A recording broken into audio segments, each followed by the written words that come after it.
So if you work for a big enough company, you may have found yourself in a meeting where you feel like you don't really need to be, but the higher ups want you there so they can make an impact, right? Or perhaps management decided to implement a strict protocol that complicates something that's worked fine for ages. Or maybe you just got a bunch of orders to execute with no indication as to why the hell you're supposed to do all this. And when you ask, the only response that you get is because it's your job. You have three choices. You can either suck it up and work because you're getting paid to do it. You can leave, optionally punching your boss in the face, or you can do something about it, which can be to work your way up the ranks to be able to make a difference, however long that might take, or find a way to change the system from within and make management think it's their idea. And despite the second feeling like the best thing you can do, the third is by far the most productive. And I'm going to show you how to do it. So, step number one, try to prove yourself wrong.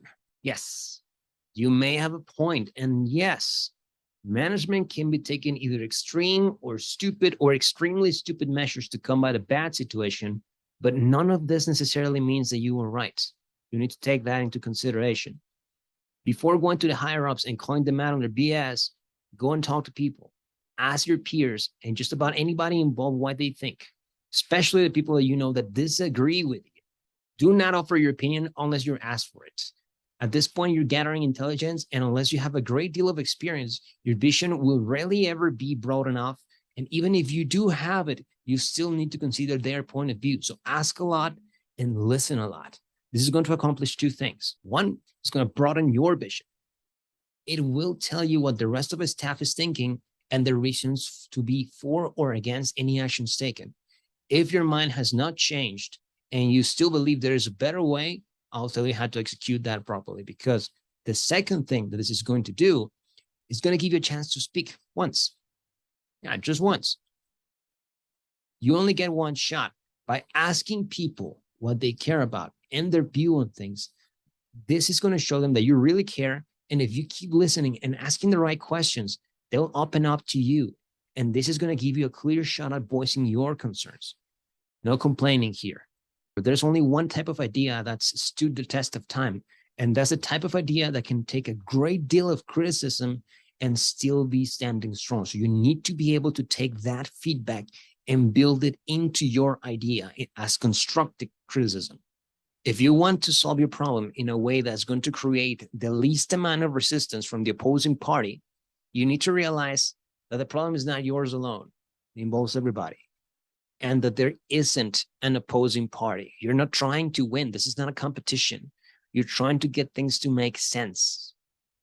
That is step number one. Step number two is implementing the idea and sharing with the decision makers. If you want this company to be a better place for you, you need to want it to be a better place for everybody involved, which means you need the company itself to prosper, not you. Be it the change of a course of action or a change from your perspective. You must always be open to listening to the people you're talking to. You don't need to kiss ass. You don't need to be best friends. But you're not going to get anywhere if the conversation you're trying to make is basically, I am right and you are wrong. So when you're finally ready to go and talk to these people, don't stalk them. Don't steal their time either if you're not on first name terms. Most companies actually have an open door policy, and most people will be willing to talk to you if you ask for a moment of their time where they're not really busy. Ask permission, send an email, set an appointment with the secretary if they have one. Whatever you have to do, just set time aside with no distractions. Reasonable people listen to reason, and unreasonable people like to be listened to, which you should be pretty good at this point. When talking to them, be ready for resistance in the way of pure, heart to the core reasoning. If you argue with logic, they'll answer with logic. If you argue with emotion, they will still answer with logic. And the logic is you have no say here. Your opinion doesn't matter because you're that low on the food chain. If you want that to be the result, by all means, go ahead and get emotional. And remember, people care about and respect people who care and respect them. So care and be respectful. Crazy, I know, but it works. So you remember the type of idea that I mentioned earlier? That's the kind of idea you can only come up with if you have been honestly trying to prove yourself wrong and taking other people's feedback as constructive criticism. So you must have a way to defend this idea from all possible angles and sell it in the best light to just about anybody. If after hearing the manager's vision, your perspective has not changed, you can start by pointing out the good things being done currently and how they help and how some other things can be implemented to make the company prosper even more. You don't even have to sell the entire thing at once. You can just mention it and build upon it later if you leave a good enough impression. You can make them think it's their idea. That works just fine. At the end of the day, you're not here to win. You need to make things objectively better.